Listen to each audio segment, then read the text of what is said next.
Les médias sont des faiseurs d'opinion.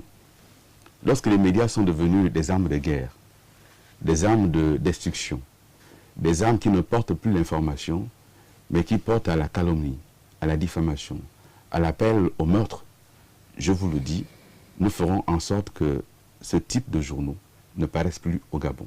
Ça, c'est Radio Mille Collines. Ça, c'est des journaux, mais de la pire espèce, de ce qui a conduit au génocide, aux guerres ethniques, aux guerres communautaires. Et je m'étonne d'ailleurs du silence de votre corporation face à ce genre de choses. Vous savez qu'aujourd'hui, on joue sur de la dynamite. On ne sait pas d'où l'étincelle peut partir.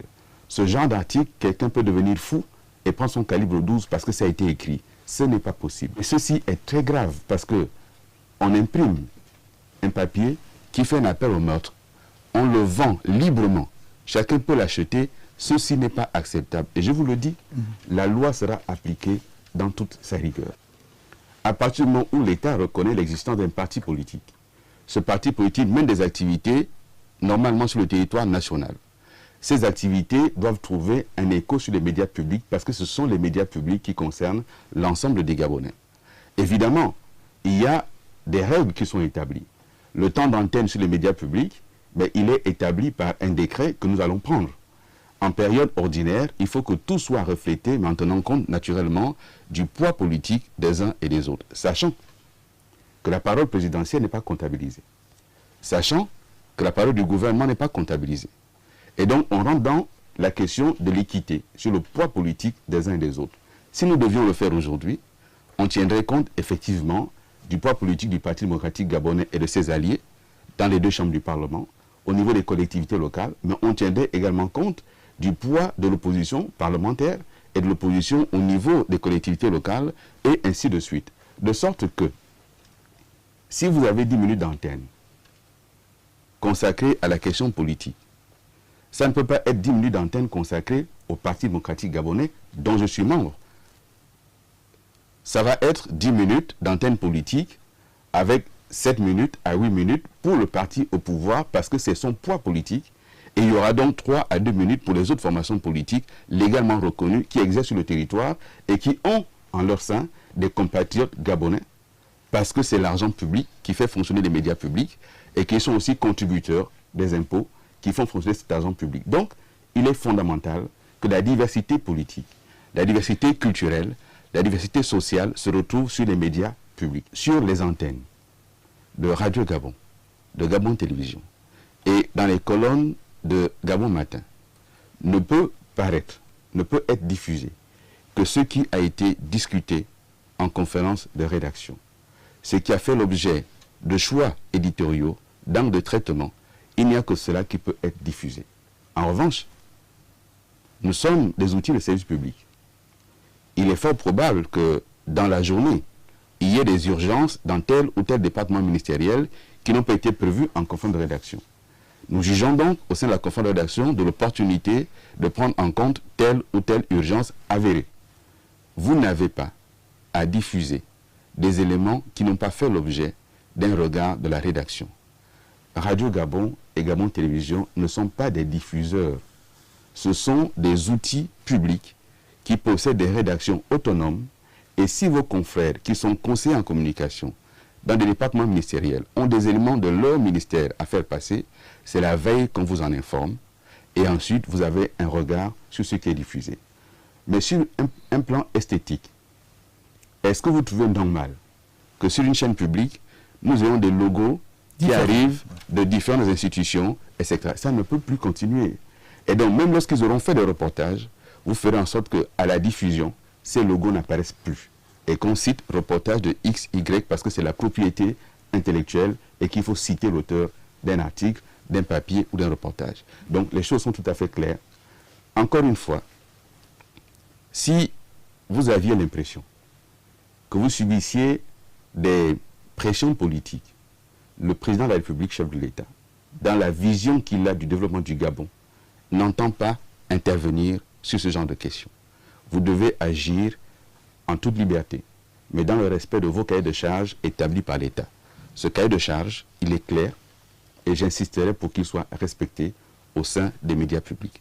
Donc, le ministre de tutelle que je suis, je vous le dis encore une fois, vous ne devez accepter aucune forme de pression. Mais en même temps, vous ne devez pas solliciter vous-même les pressions de différentes natures.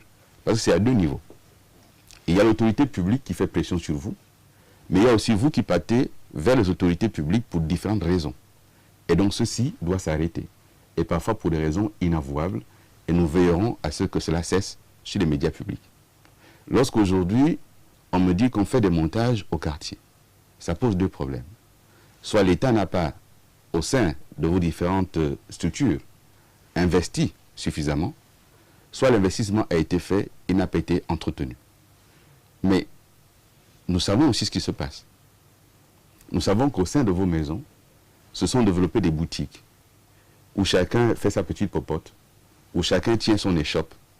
Et on préfère donc mettre en panne l'outil public pour orienter vers l'outil privé au quartier. En d'autres termes, parce que c'est au quartier qu'on va aller rechercher de quoi arrondir les fins de mois. Donc ces pratiques, nous allons y mettre un terme. Ouais. Il est nécessaire de réinvestir dans l'outil public, il est nécessaire de réinvestir dans les moyens de production, dans les moyens de reportage, mais en même temps, nous veillerons à faire en sorte que l'argent public soit dépensé à bon escient et que l'outil de production soit la première chose à sauvegarder par l'agent. Nous discuterons en toute transparence avec les syndicats, avec vos comités de direction, parce qu'il sera hors de question que l'argent public soit dépensé à des fins privées ou qu'il soit mal utilisé. Nous avons aujourd'hui des situations ubuesques qui ne sont pas acceptables. Aujourd'hui, nous avons Gabon Matin qui n'est plus un kiosque. Pourquoi? Parce que Gabon Matin vit essentiellement de la subvention publique. Et que Gabon Matin a aujourd'hui un personnel trop important par rapport à la subvention que l'État alloue. 95 personnes pour une rédaction qui peut fonctionner avec 30 ou 40 personnes, il faudra faire des choix. De même qu'au niveau de Radio Gabon et de Gabon Télévision, il y a des choix à faire. Lorsque vous avez une radio publique qui compte autour de 300-350 agents, et qu'en réalité, cette radio publique fonctionne avec à peu près une centaine d'agents, il y en a 200 qui sont payés par l'État et qui ne travaillent pas. Et donc, il faut mettre un terme à ça. On est fonctionnaire, on est agent de l'État. Si on n'est plus en capacité de travailler, on dit qu'on ne peut plus travailler. Mais on n'est pas payé par l'État à rester à la maison. Alors, il y a l'excuse. L'excuse, c'est on n'a pas de travail. Nous allons vérifier. Et nous ferons en sorte que les rédactions soient fournies en personnel. Mais dans le même temps, ceux qui ne viennent pas travailler, ils auront des salaires suspendus. Je vous le dis, ils auront des salaires suspendus. L'anarchie, le désordre, c'est fini. L'action publique, pour ce qui concerne la radio, la télévision et les journaux publics, est grandement soutenue par le chef de l'État. Ce que je dis aujourd'hui, je le dis parce que j'en ai reçu la feuille de route par lui-même. Une feuille de route qui a été confirmée par le chef du gouvernement, Daniel Onaondo. Les médias publics ont toute leur place. Et nous ferons en sorte que pendant le peu de temps que nous passerons ensemble, parce qu'après tout, vous êtes journaliste, vous savez que vous faites votre carrière au sein des rédactions. Moi, mes fonctions de membre du gouvernement sont précaires. Demain, je peux ne plus être là. Mais si nous devons rester 48 heures ensemble, nous mettrons tout pendant ces 48 heures pour faire progresser, faire avancer, faire évoluer les médias publics, pour réconcilier les Gabonais avec les médias publics.